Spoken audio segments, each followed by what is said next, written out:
Guys, UP CM Yogi Adityanath ని Modi stage పైన insult చేశారంట. ఈ వీడియో చూడండి. అటు చూడు. యూపీలోని పిలిభిట్లో జరిగిన ఒక పబ్లిక్ మీటింగ్ లో చైర్ లాక్కుంటున్న యోగి ఆదిత్యనాథ్ ని పీఎం మోదీ ఇలా చెయ్యి పట్టుకుని పక్కకి నెట్టేశారు అని క్లెయిమ్ చేస్తూ సోషల్ మీడియాలో ఈ వీడియో వైరల్ అవుతుంది. సొంత పార్టీ లీడర్ ని ఇలా చేశారేంటి మోదీ అని అనుకుంటున్నారా? అయితే ఆగండి, ఎందుకంటే ఈ క్లెయిమ్ లో నిజం లేదు. సరిపోయింది.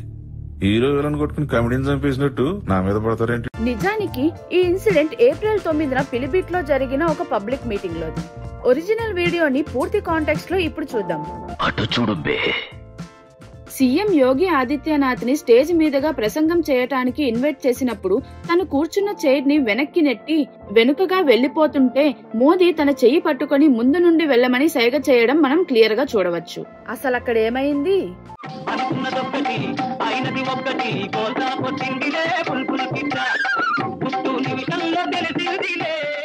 దీన్ని పట్టుకుని కొంతమంది సోషల్ మీడియాలో సీఎం యోగి ఆదిత్యనాథ్ ని పీఎం మోదీ పక్కకి నెట్టేశారు అని చెప్తూ తప్పుగా షేర్ చేస్తున్నారు. సోషల్ మీడియాలో వచ్చే ప్రతి వార్త నిజం కాకపోవచ్చు. ఇలా నమ్మటానికి కష్టంగా ఉండే వీడియోస్ ని వేరే వారికి షేర్ చేసే ముందు ఒక నిమిషం దాని గురించి రీసెర్చ్ చేయండి. మీకు ఈ వీడియో కనుక నచ్చినట్లయితే లైక్ చేసి షేర్ చేయండి. ఇలాంటి మరిన్ని ఇంట్రెస్టింగ్ వీడియోస్ కోసం ఫ్యాక్ట్లీ తెలుగుని ఫాలో అవ్వండి.